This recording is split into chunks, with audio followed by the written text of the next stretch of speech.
What's up, guys? Welcome to your 178th Android tutorial for the new Boston. What we're going to do in this tutorial, we're basically going to draw our triangle to the screen. Well, we're actually going to look at our triangle because it's already drawn there. We just have to find it. And in the last tutorial, again, all we did is we just set up our viewport. We set up like, where we want it to be visible and all that good stuff. And now we're actually going to basically tell our camera to look at a specific point. And we also want to set it to model mode. So what we're going to do within our onDraw frame is after we call the clear method, we're just going to say gl matrix mode again. Oops, gl matrix mode, and this time we're going to set it equal to the gl10 class dot gl underscore model mode. And then what we're going to do is we're just going to call that load identity method. So we're just going to say gl load identity. And now what we have to do is we have to tell our camera where we want it to be in 3D space and which direction we want it to look. So how we're going to do that is we're going to refer to a class called GLU, and we're just going to say .glu look at, and the first parameter just takes in which GL object we're looking at, GL10 object. Again, that's what's being passed into our class. And then we have to set where we want the camera, where the eye level is going to be. So what we're going to do is we're going to say we want it to be on the x-axis, so we're just going to set that equal to be 0, the y-axis 0. The z-axis, we're going to pull the camera back into basically us, not into the screen but away from the screen. So we're going to say like -5 or something like that. Then we have to tell it where we want it to look at. Again, our triangle was pretty much in the center, so we're just going to say 0, 0, 0. Basically the origin of our 3D space. And then what we're going to do is we're going to set our up values to 0, then like 2 and 0. Something like that. And now when we render it, it's basically setting our camera up again at this position 0, 0, -5, and it's looking in this direction.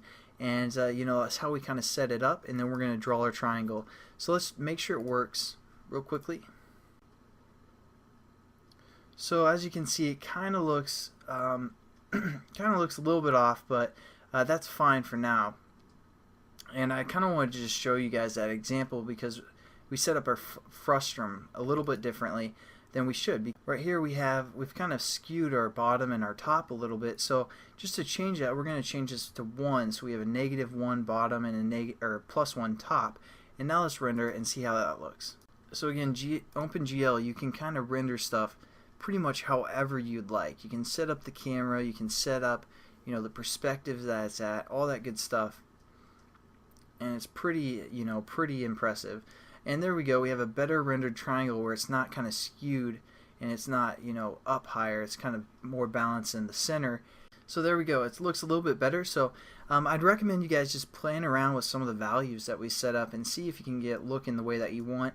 Again, we can move our let's say we want to move our z value back to -10. That'll kind of look like it's scaled down, or we're further away. And just quickly, I want to show you one more render for this tutorial, and then we'll either get into texturing this triangle or we'll get into 3D programming with a square of some sort. And as you can see, again, we're zoomed further back out. Before we were at -5 and now we're at -10, and again we set up this z value to refer to anywhere from 1 away to 25 away. So if we went up to like -24, or even let's go -30, it won't even appear on our screen. And as you can see, when we're at -30, it's not even appearing on our screen because that's of the frustum that we set up. We only had it within 25 away. So if we did something more like -23, it's going to be really small, but at least we can still see it.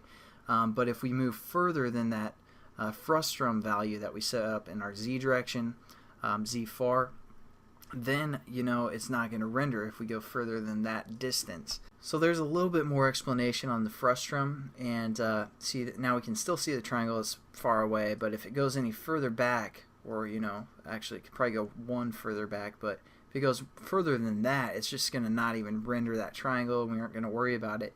So that's kind of what the frustum did that we set up in the last tutorial.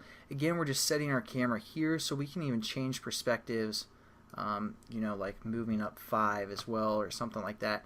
Again, I just play around with the values, get comfortable with these commands and these methods that we set up, and try and render it the way that you'd like. But we'll get into some more methods, what we can do, how we can like rotate around this object and all that good stuff. As for now, we're probably done, and we're going to start building our cube, I'm guessing. So I'll see you guys then. Have a good one.